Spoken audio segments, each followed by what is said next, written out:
नमस्कार. श्री स्वामी समर्थ सर्वांना. आजच्या व्हिडिओमध्ये तुम्हा सगळ्यांचं खूप खूप स्वागत आहे. स्वामी तुम्हा सगळ्यांना कायम सुखी ठेव ही स्वामीचरणी प्रार्थना करते आणि आजच्या व्हिडिओला सुरुवात करते. तर आजचा व्हिडिओ असा आहे की आता उद्या एकादशी असल्यामुळे आपल्या घरामध्ये सतत काही ना काही संकट येत असतील. आपण खूप सेवा करतो, उपाय करतो, पण बऱ्याच वेळा काय होतं की आपण सेवाच करतो आणि उपाय करत नाही. त्यामुळे मग आपल्या घरातील जे पण काही संकट आहेत तर ते संकट दूर होत नाहीत किंवा मग आपली जी कोणती एखादी इच्छा आहे ती इच्छा पूर्ण होत नाही किंवा आपल्या घराची प्रगतीमध्ये सतत अडथळे येत असतील, घराची प्रगती होत नाही किंवा मुलांची प्रगती होत नसेल, सतत घरामध्ये विघ्न येत असतील, तर त्यासाठी मग आपल्याला एकादशी असल्यामुळे तुळशीला काही वस्तू अर्पण करायच्या आहेत. तर त्याबद्दलचीच माहिती आपण आजच्या व्हिडिओमध्ये घेणार आहोत. तर व्हिडिओ शेवटपर्यंत नक्की बघा. व्हिडिओ आवडला तर व्हिडिओला लाईक करा. चॅनलवर नवीन असाल तर चॅनलला सबस्क्राईब करा. आता एकादशी असल्यानंतर आता हा उपाय करत असताना ज्यांना एकादशीचा उपवास आहे त्यांनीच हा उपाय करायचा का? तर नाही. ज्यांना एकादशीचा उपवास नाही त्यांनी पण हा उपाय आवर्जून करू शकता. तर त्यासाठी आपल्याला काय करायचं आहे, सकाळी लवकर उठल्यानंतर घरामध्ये सगळीकडे पाणी शिंपडायचं आहे आणि त्यानंतर भगवान विष्णूंना जी या वस्तू सगळ्यात जास्त प्रिय आहेत त्या वस्तू आपल्याला आजच्या दिवशी भगवान विष्णूंना अर्पण करायच्या आहेत. तर त्यामध्ये आपल्याला काय करायचं आहे, पिवळ्या रंगाची फुले जी आहेत तर ती फुले अर्पण करायची आहेत. आता हा जो उपाय आहे तर आता म्हणजेच की तुळशीला ज्या आपण वस्तू आपण अर्पण करणार आहोत तर संध्याकाळी किंवा सकाळी पण हा उपाय केला तरी पण चालेल. शक्यतो तुम्ही सकाळी करा. जर नाही शक्य झालं तर मग हा उपाय संध्याकाळी करायचा आहे. त्यासाठी आपल्याला काय करायचं आहे की 7 गोमती चक्र घ्यायचं आहे आणि छोटं जे आपण देवपूजेमध्ये वस्त्र वापरतो त्यातलं एखादं छोटंसं वस्त्र घ्यायचं आहे आणि 2 अगरबत्ती घ्यायची आहे आणि मग दिवा प्रज्वलित करायचा आहे. तुळशी मातेला हळदी कुंकू लावायचं आहे, धूपदीप लावायचं आहे आणि जे आपण लाल वस्त्र घेतलं आहे तर ते वस्त्र मग आपल्याला तुळशी मातेपुढं अंतरायचं आहे आणि आपण जे 7 गोमती चक्र घेतलं आहे तर ते गोमती चक्र आपल्याला तिथे त्या वस्त्रावरती ठेवायचं आहे आणि हळदी कुंकू लावायचं आहे आणि पूजा करायची आहे. त्यानंतर मग तुळशीपुढे आपल्याला आसन टाकून बसायचं आहे. आता बऱ्याच ठिकाणी काय होतं, तुळशी मातेपुढं बसण्यासाठी वगैरे जास्त जागा नसते, तर त्यावेळेस मग तुम्ही थोडीशी जरी जागा असेल तरी तेवढ्या जागेमध्ये बसायचं आहे किंवा बसाय जागा नसेल तर तुम्ही उभं राहिलात तरीही हरकत नाही. आणि नंतर मग काय करायचं आहे, आपल्याला लक्ष्मी स्तोत्र पठण करायचं आहे 108 वेळा. ओम नमो भगवते वासुदेवाय नमः हा जो मंत्र आहे तर हा मंत्र आपल्याला तिथे बसूनच म्हणायचा आहे. आणि नंतर ती जी पोटली आहे तर ती पोटली काय करायचं आहे, आता तुळशीच्या खोडाजवळ ठेवायची आहे. जिथे आता तुळशी मातेचं खोड असतं तिथे मग ती पोटली आपल्याला ठेवायचं आहे आणि तुळशी मातेला 11 प्रदक्षिणा घालायच्या आहेत. प्रदक्षिणा घालत असताना ओम नमो भगवते वासुदेवाय नमः असा मंत्र म्हणत मग आपल्याला प्रदक्षिणा घालायच्या आहेत.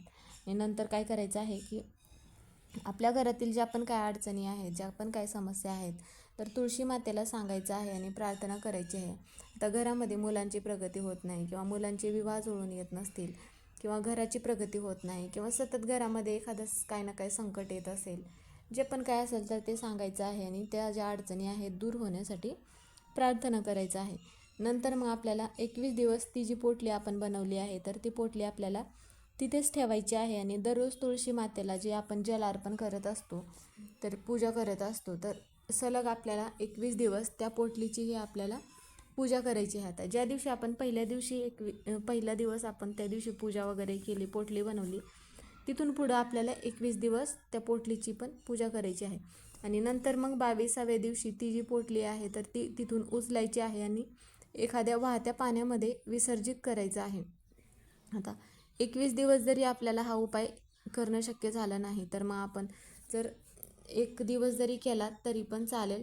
आणि 21 दिवस जर तुम्ही तुमच्या घरामध्ये ह्या ज्या सगळ्या सेवा केलात दररोज तर मग आपल्या घरातील ज्या पण काही समस्या आहेत, अडचणी आहेत तर त्या दूर होतात. म्हणून मग आपल्याला तुळशी मातेला ज्या वस्तू अर्पण करायच्या आहेत तर त्या ह्या आजच्या दिवशी ही वस्तू अर्पण करायचं आहे. आणि त्याचप्रमाणे आता तुळस जी आहे तर ही भगवान विष्णूंना सगळ्यात जास्त प्रिय असते. म्हणून मग आजच्या दिवशी म्हणजेच की कोणतीही एकादशी असेल तर त्या दिवशी आपल्याला काय करायचं आहे की एकादशीच्या दिवशी तुळशी मातेची पानं ही भगवान विष्णूंना अर्पण करण्याला जास्त महत्त्व दिले जाते. पण आपल्याला ह्या गोष्टीची पण काळजी घ्यायची आहे की लक्षात असू द्यायचं आहे की एकादशीच्या दिवशी तुळशी मातेचा उपवास असतो, म्हणून मग तुळशी मातेला चुकूनही जलार्पण करायचं नाही आणि तुळशी मातेची पानं पण तोडायची नाही. तर मग त्यासाठी आपल्याला आदल्या दिवशीच पान तोडायचं आहे किंवा एखादी खाली गळून पडलेलं असेल तर ते पान घेऊन पण आपण भगवान विष्णूंना अर्पण करू शकतो. त्याचप्रमाणे तुळशी मातेच्या झाडाची पूजा करण्याला पण जास्त महत्त्व दिले जाते. म्हणून मग संध्याकाळच्या वेळेस आपण ज्यावेळेस दिवाबत्ती करतो संध्याकाळच्या वेळेस, त्यावेळेस मग आपल्याला तुळशी मातेला एक तुपाचा दिवा प्रज्वलित करायचा आहे, ज्यामध्ये मग आपल्याला काय करायचं आहे, आता जर तुमच्याकडे तूप नसेल तर तुम्ही तिळाचा किंवा मोहरीच्या तेलाचा पण दिवा प्रज्वलित करू शकता. आणि दिवा प्रज्वलित केल्यानंतर दिव्यामध्ये आपल्याला काय करायचं आहे, 2 फुलं असलेले लवंग टाकायचे आहेत आणि भीमसेनी कापराच्या 2 वड्या टाकायच्या आहेत. ज्यामुळे काय होतं की घरातील नकारात्मकता दूर होते आणि घरामध्ये नेहमी वातावरण प्रसन्न राहते, घराची मुलांची प्रगती होते. आता भगवान विष्णूंना आपण प्रसन्न करण्यासाठी विष्णू सहस्त्रनाम म्हणत असतो. त्याचप्रमाणे आपल्याला आजच्या दिवशी नारायण कवचचे पण पठण करायचं आहे. आता कोणतेही मंत्र असतील, स्तोत्र असेल, जर आपल्याला प्रत्येकाला पाठ असेलच नाही, तर त्यावेळेस मग तुम्ही मोबाईलवरती लावून पण श्रवण करू शकता. आणि नंतर आपल्या घरातील काय होतं की संकटे दुःख दूर होण्यासाठी प्रार्थना करायचं आहे. आता जर आपण घरामध्ये विष्णू सहस्त्रनाम म्हटलं तर मग आपल्या घरातील दुःख संकटे दूर होतात आणि आपल्या जीवनामध्ये सुख प्राप्त होते. म्हणून मग कोणतीही एकादशी असेल तर त्या एकादशीच्या दिवशी आपल्याला दररोज सगळ्या देवांची सेवा करणं शक्य होत नाही. म्हणून मग एकादशीच्या दिवशी गायीची सेवा करण्याला जास्त महत्त्व दिले जाते.